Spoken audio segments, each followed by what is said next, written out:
If you were with me not for a long time, you should know that I try to do this kind of like fun accounting when I try to figure out how much of perfumes I actually buy, how much of them I use, what percentage of my purchases are hits or flops. So this is that kind of video. Anyway, let's look at it month by month, shall we? Because again, like I do film hauls and perfume fails, but you know, it kind of, this information is drawn out throughout the year, and like tonight is the night we're gonna know the truth. We're just gonna look it straight in the eye. I compiled, I think 90% of my purchases. Here and there, I might have missed a bottle or so, but I think the most of the picture in all its gore is here.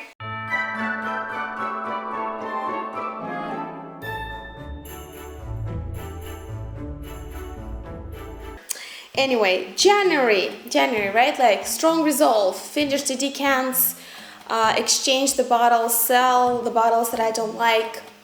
Pretty strict low buy. Well, not so fast.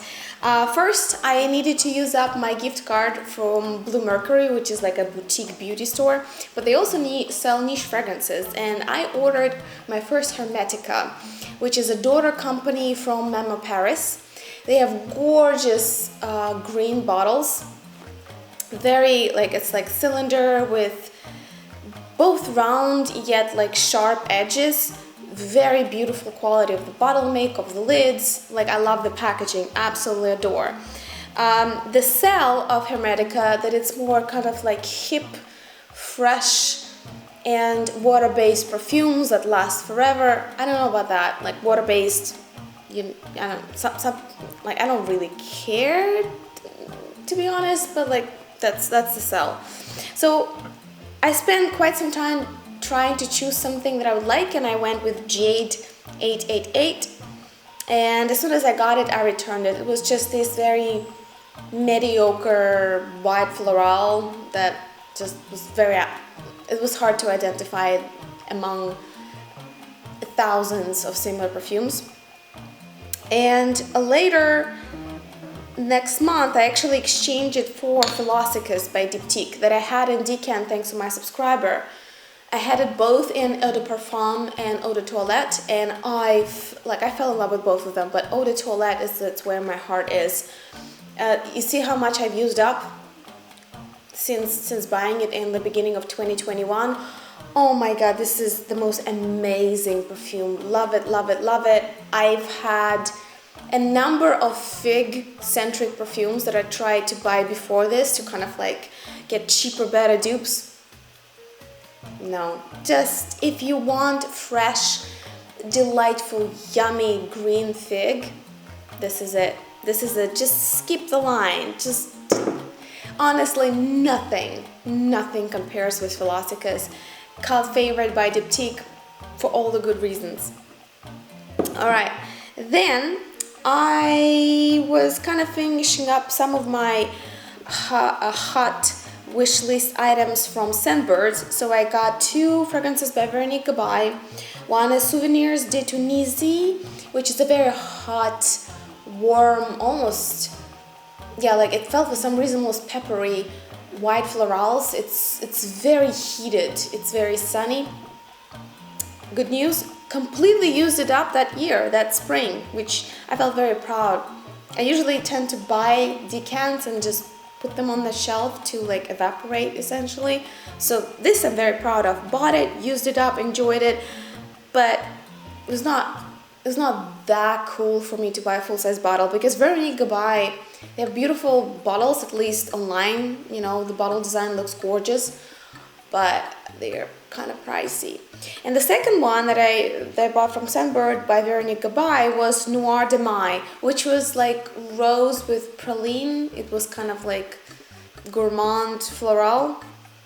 I enjoyed it, but if I remember correctly, it was not super long lasting, so used it up and kind of forgot about it.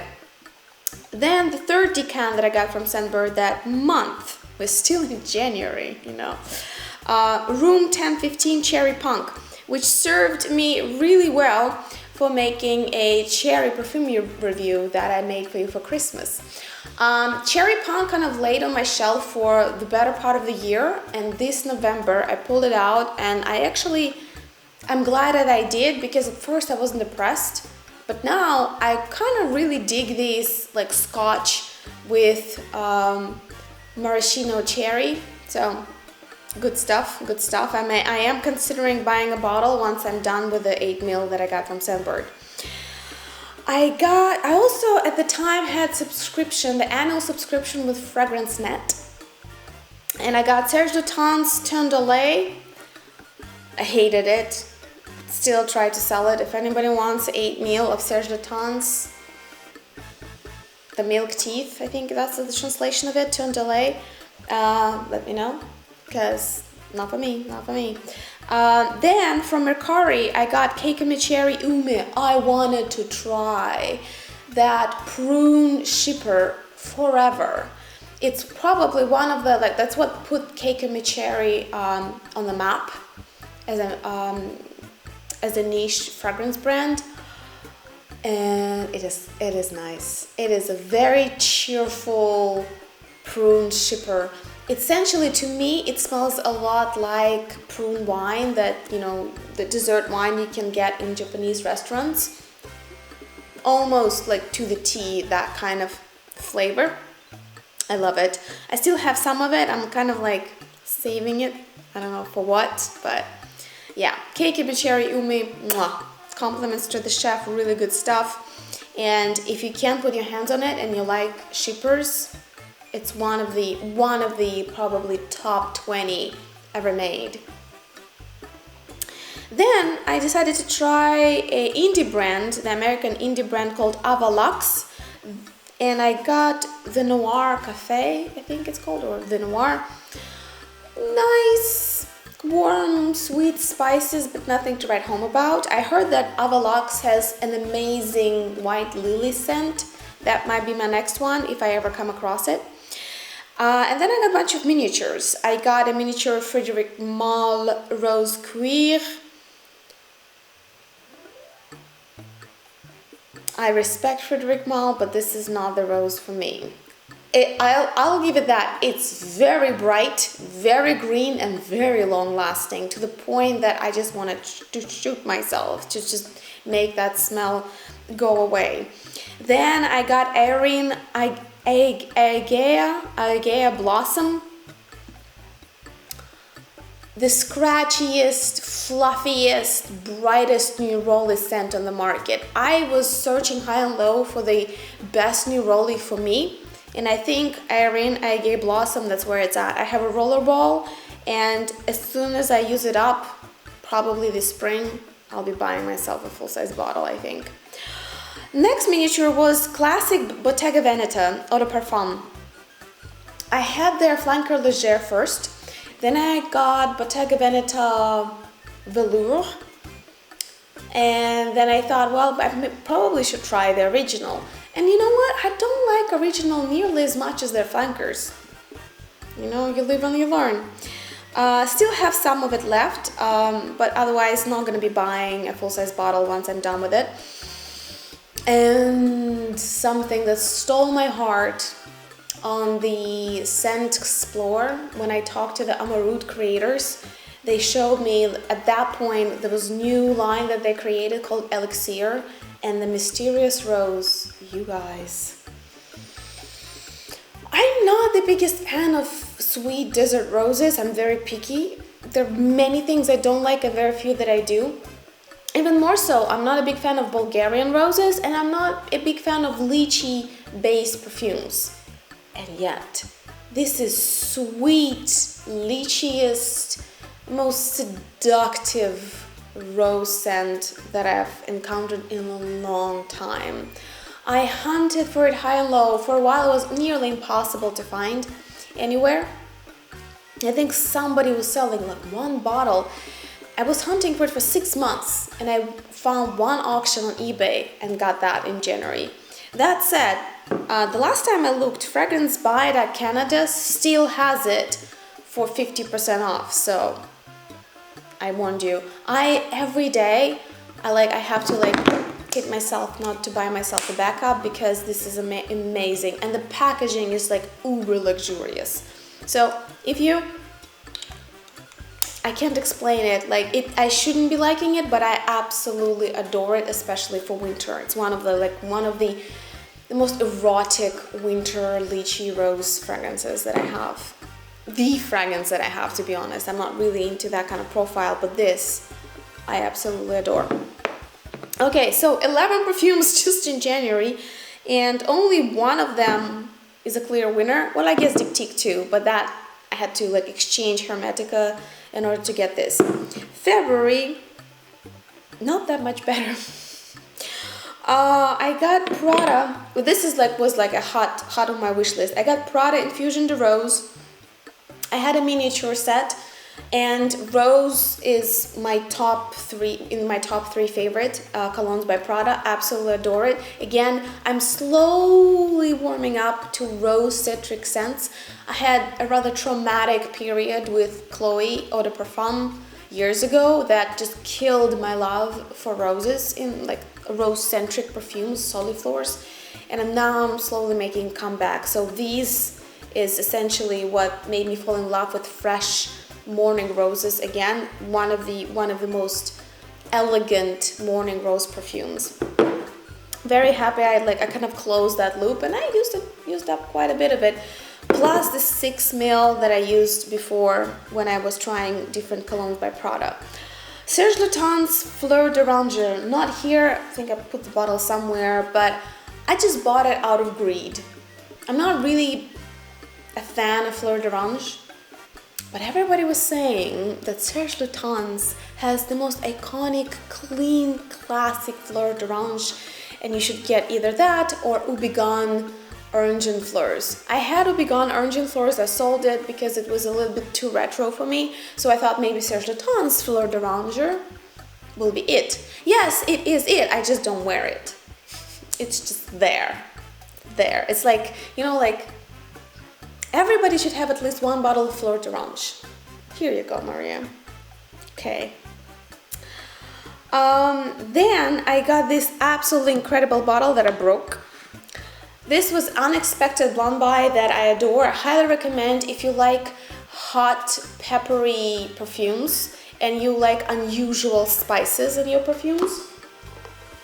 I'm gonna be careful because the spray part of it, I'm not gonna open it and it completely collapsed. So it's essentially just an open container right now. I tried to tape it as much as I can, but I probably need to find a different some different vessel for it because it's clearly evaporating rather quickly. But this is an incredible spice perfume. It's devoted to different types of peppers. It's super diffusive. It fills the room. It lasts a long time.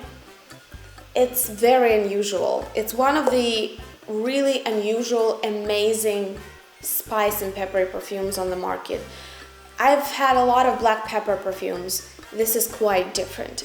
It's called Tuscan Soul La Comedia by Salvador Ferragamo. Sorry, I'm gonna close it. I really need to figure out how to rebottle this because this is not really sustainable right now. An incredible and blind buy. Highly recommend to people who enjoy hot spices and all kinds of like red pepper, chili pepper, like all kinds of peppers. Is one of the most incredible creations I've come across. Okay, so that's definitely a win. Then I got a decant again from my Fragrancenet subscription of decants, Micallef Aqua. The most weird combination of wet patchouli with chocolate. Still kind of a flop for me. Still couldn't figure out how to wear it. And then Prada Infusions de Prada Mandarin. It was a blonde buy from Mercari, and I loved it. I loved it and used it even more than I used Rose, believe it or not. It became my default citrus scent. Like if I want something like sweet orange and mandarin, this is it. This is what I go for. So very happy with that purchase. That was good. Travel size of Atelier Cologne Iris Rebelle. I was looking for a molecular iris perfume, and Atelier Cologne Iris Rebelle is just it. Happy, not in love, but happy with it. And then I used up some of the money that I made selling perfumes on Mercari, got myself a Sisley Soir de Lune. Allegedly one of the best kind of dark honey fragrances on the market. This is clearly a shipper. Sisley shippers are one of the most tough, serious, bitter, and grown up on the market in my book. They're not that easy to wear, especially if you're not super familiar with shipper as a category of scents. But they are kind of for the people who know and love their shippers. So this is a little bit sweeter due to like addition of honey as an accord, and still I'm having a bit of a hard time wearing it. Love the bottle, appreciate the make, but Sisley shippers they're tough. They're not like super easy and not super friendly. They have their customers, I would say. They have their fans. And a long time wish list came true. I had decants of it for many years, and now I finally have a full-size bottle. This is Micallef Royal Musca. Ah, this is so easy, luscious, creamy, just like peach ice cream essentially. So good. All right, that was February. 9 total. So January 11, February 9, maybe plus minus here and there. March, I got another package with 3 decants from Scentbird. Robert Piguet Gardenia, hated it, gave it away. Sisley Eau de Soir, that's how my Sisley period began. Eau de Soir, oh my god, it's the most bitter citrusy shipper I've ever encountered. It's merciless. Sisley Easy à la Nuit, kind of like a sweeter blackcurrant version of original Aegea. It's okay, I'm not in love with it.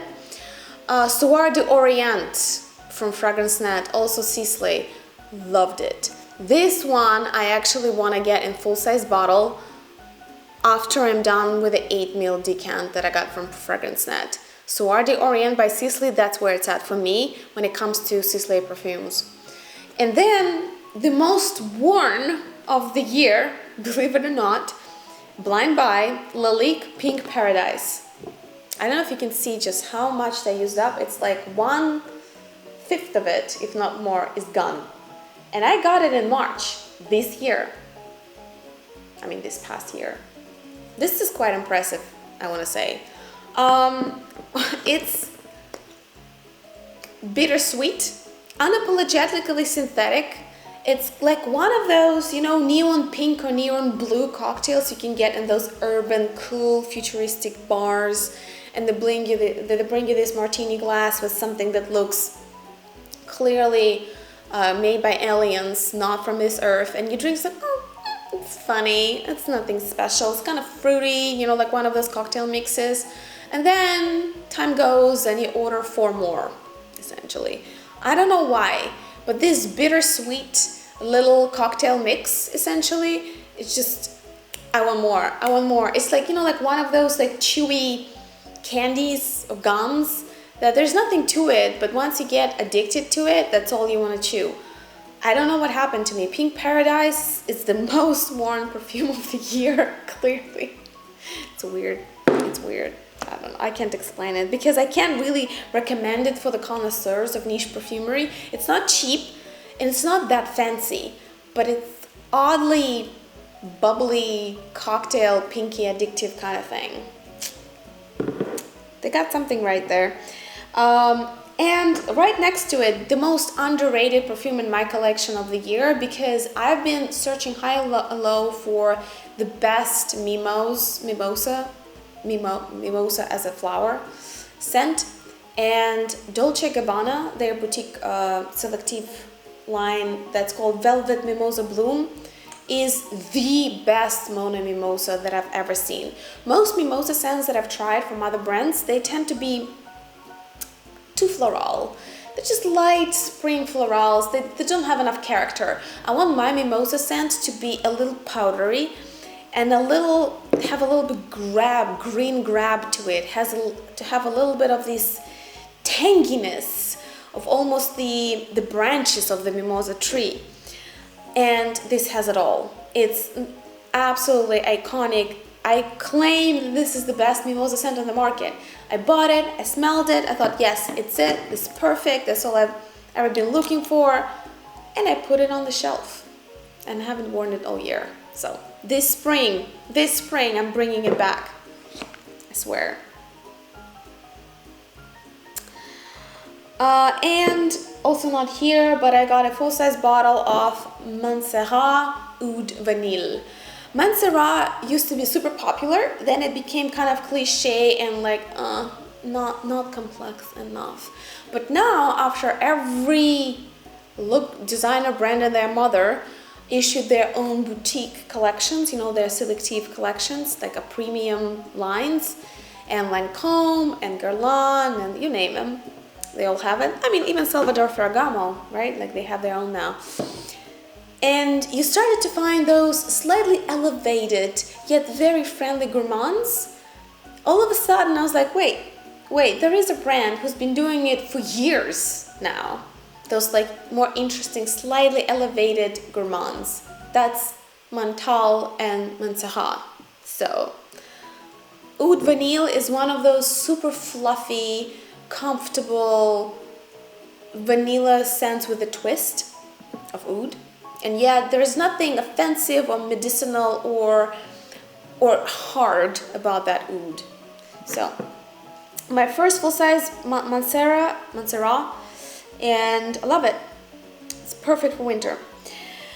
In April, I had a bunch of exchanges of decants and bottles, and I only got my subscription from Fragrancenet, and that was Penhaligon's Kensington Amber decant of 8 ml. I thought I liked Penhaligon's, but as you will see in this video, I'm starting to discover their dark side of things that I just don't get. And Kensington Amber it had some of these like medicinal herbs in it that I don't like nearly as much. And I have some herbal amber here that I'll show you that I absolutely adore. So it's a flop for me, and I'm trying to find a second home for it for some people who will appreciate it better. And then, this is what I'm proud of. And then, from April till September, I had almost no purchases, with a few notable exceptions. I had a gift from a friend who gave me Angelis Pear by Nicolai Perfume Creature, a really delightful kind of fizzy, sparkling pear fragrance. 30 ml here. I bought myself a gift for my birthday, which is Andy Tower. And I got their Accord du Désert. And to my memory, that's it. All the other things were either exchanges or, yeah, something of that nature. So the gear was not all bad. But then came September. I found a new job. I bought a house. And somehow that just, maybe the stress of it all, I just started shopping like there was no tomorrow. September 2021, I got, it was a package from Scentbird that got lost. So those 3 fragrances I never recovered. I got a bunch of really expensive shower gels, mostly from Amouage Dia, Amouage Journey.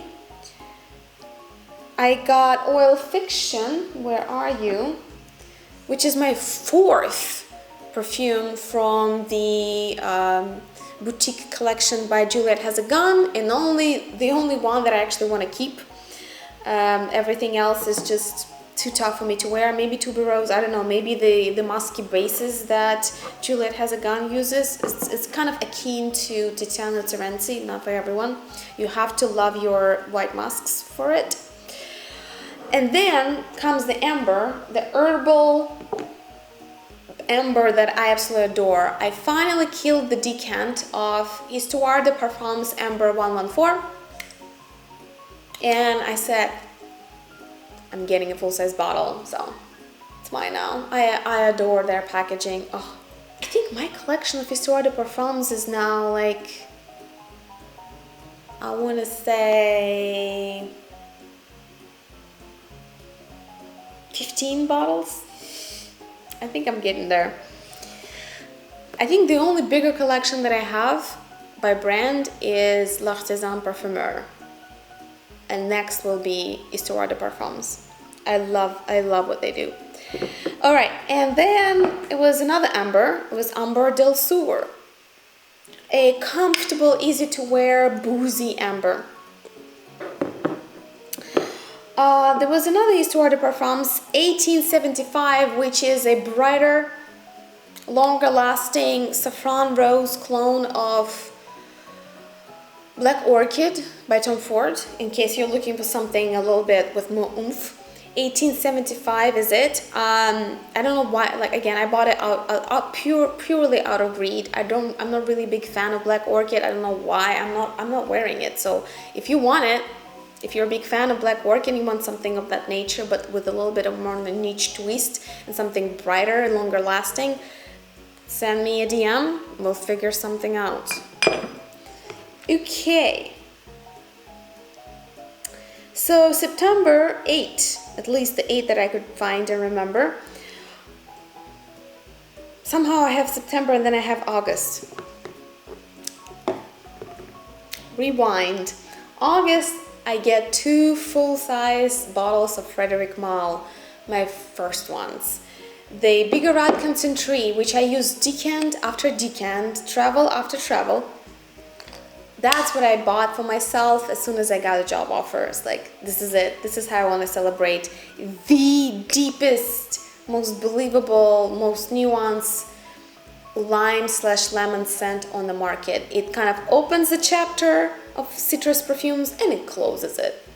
This is it. This is it. If you are a big fan of citrusy perfumes, you have to at least try this. It's phenomenal. Absolutely phenomenal. And this was like a blind buy because I like lilac perfumes. So En Passant allegedly is also very believable, by Olivia Giacobetti, who is pretty much the witch of perfume world. I can't think of anybody with a few, like Anne Flippo, maybe Jean-Claude Elena in certain aspects of natural perfumes, but when it comes to nature, for producing the most breathing, natural florals, or like anything that resembles flora, Olivia Giacobetti is your girl. Like her take on florals or like olives, I mean, you take it, fruit, be it fruit, like anything flora, she does it with such watercolory precision and such nuance. All of her fragrances have so much breathing in them. It's incredible. So still trying it. Not sure if I'm sold on this particular lilac though. I feel like better lilacs are out there, I dare say. All right, October. We get another really big haul, which was really not that good. Half of it, if not more, were flops. Lancôme Idole in L'Intense. I was told that this is a better flank, like a better version of original Idole. Interesting design of a bottle. Looks cool. The fragrance, I'm just lost. I don't understand what people are raving about. I don't get it. It's so generic that I can easily see just like a detergent smelling like this. It's like sweet sour something. I guess rose, but it's just so synthetic. I don't get it. It smells like this synthetic, Pink Paradise by Lait is cool. This bittersweet, there's something to it that just grabs my attention. This is just meh. I don't get it. I don't. Then there was Atkinson's that was highly recommended by a blogger I really love and respect. It's Atkinson's Pirates Grand Reserve. And I got it not cheap. It's supposed to be the most delicious sweet dessert black rum type of fragrance. It should be super boozy. And it looks the part. The problem is that to me, it smells like Play-Doh. Play-Doh, and only once when I sprayed it, I felt the dark, spicy rum. All the other times, just I smell Play-Doh. I don't know, that it's just somehow doesn't agree with my nose. I'm devastated because I love boozy cocktail-like fragrances. I would love to have like a spicy black dark rum kind of scent, and that's allegedly it by many people. This is one of the best ones, but my nose doesn't feel it. It just somehow didn't happen. It's just sad, because I also didn't buy it very cheaply. Then I got Taboo by Donna shower gel. I buy it bottle after bottle. It's incredible hot, kind of Indian spices, and if you're taking a hot shower, especially in cold winter, try it. And Donna Taboo as a shower gel, it probably is going to cost you like $3-4. Then I got Lalique, another limited edition by Lalique. It's Glorious Indigo, which people said online that's a more grown up, more leathery version of Encre Noir, like a cult favorite vetiver, like this kind of mineral cold stone vetiver by Lalique. So this was supposed to be more leather, kind of a little bit drier and a little bit more grown up. The bottle looks amazing. This collection with like color glass, and it's matte on one side and glossy on the other. Really good packaging, really high quality packaging. Love it, love it, love it. The scent is just not for me. It's so austere, it's so serious that it's just not for me. So if anybody wants like a better, more leathery, grown-up version of Encre Noir, look for Glorious Indigo and hit me up in the DMs. That's, you know, do an exchange or figure something out, because nothing is gonna happen to this bottle while it's with me. I need to find it a better home. Then I got a mini Frederic Malle Monsieur. This is the year 2021 was the year when I started getting acquainted with Frederic Malle much closer after a long break. And then the biggest flop of the year, blind buying, was Penhaligon's Hammam Bouquet. Good God. This is something I just can't figure out how to wear. This is the most animalic, civetta, elemi musk that just makes me want to cry. It's such a piercing animalic musk. It has zero sweetness. It has like, it's almost nothing saves you from that. It's so brutal. I don't know how to wear this. The Hammam Bouquet is supposed to be, this is Eau de Toilette, it's supposed to be one of the like iconic and like cult fragrances by Penhaligon's. It's an oldie. And I want to be the kind of person, you know, that likes old Penhaligon's. But apparently I'm not.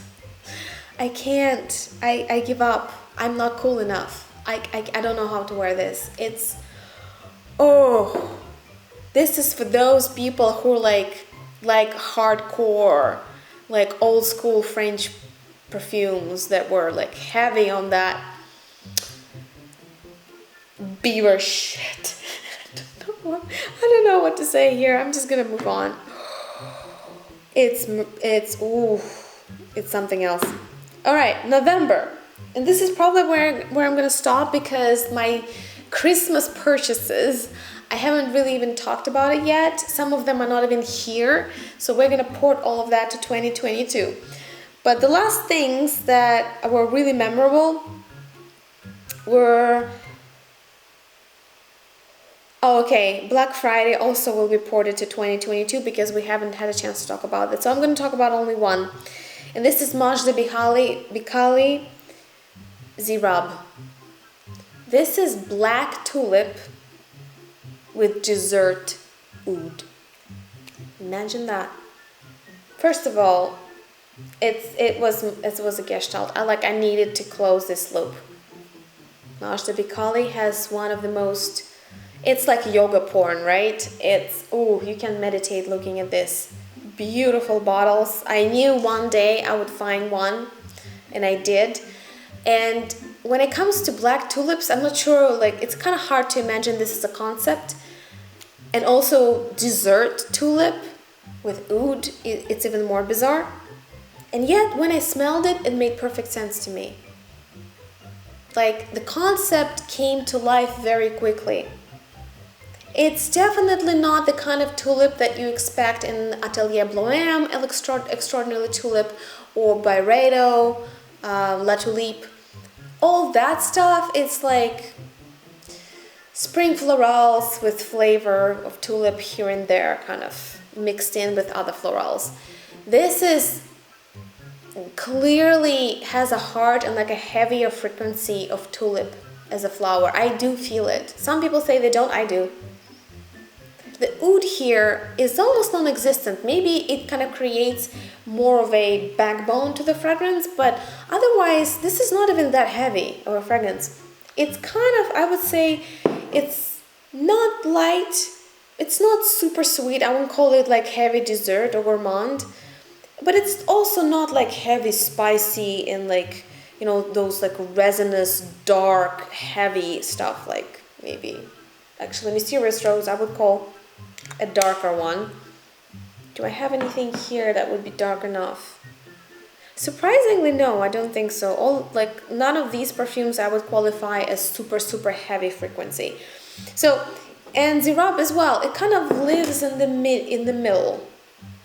Semi-sweet, semi-floral. I'm not sure if I really smell oud here in any obvious sense. It's kind of cool. I like it. I dig it. It's unusual, and yet it's very wearable. And I mean, do I need to say more? Okay. On that note, let's round it up. Plus minus here and there, I clearly probably missed a few bottles that came from other means, and I couldn't find them in the email. But roughly 60 bottles. If I really want to round it up, well, maybe 70 bottles through various means came to my life, not counting decants. I think, I don't remember how many I sold, maybe 10, maybe more. And 19 of the ones that we discussed today were flops. Probably, again, if I want to round it up, probably 25 were flops, which is kind of sad. If 25 out of 70 on average are flops, it's more than 30%. It's a very high failure ratio in my book. In terms of, like, I'm looking at all of this, I'm still happy though, you know. I want to say like, oh, I should stop blind buying, but often this is the only way I can actually sample something. This is like the best mimosa scent, blind buy. The biggest disappointed, also blind buy. Some things that I thought I knew were not really as loved as some things that I didn't expect much from, and I wore them time and time again. So it's kind of, I wouldn't say it's 50-50, there's still more success than failure, but I would really want to think about my, like, when I'm thinking about the resolutions, and I'll make a video, like I will try to make some kind of program for myself, you know, some kind of logic, philosophy of how I'm gonna live in the world of perfumes in 2022. By the way, your suggestions are welcome. Please let me know if you have any rules for yourself, if you have any ideas of how you want to structure your next year. I'm thinking that I'll continue to try to install some form of low buy. I just need to come up with a smarter system, because no blind buys does not work for me, because some of the best things that came to my life were blind buys. So that's not an option. We'll see. I guess I'll save that thought for the video in the 2022. Otherwise, yep. Let me know what was your damage of the year. what percentage, like at least like how you feel, like how successful you were in terms of purchasing things that you knew you would wear a lot or a little. Just curious to know like how that year went for you. I hope this was somewhat entertaining for you. Thank you so much for watching. Don't forget to like and subscribe. We'll be waiting for your comments and suggestions for the next videos. And I'll see you in the next one.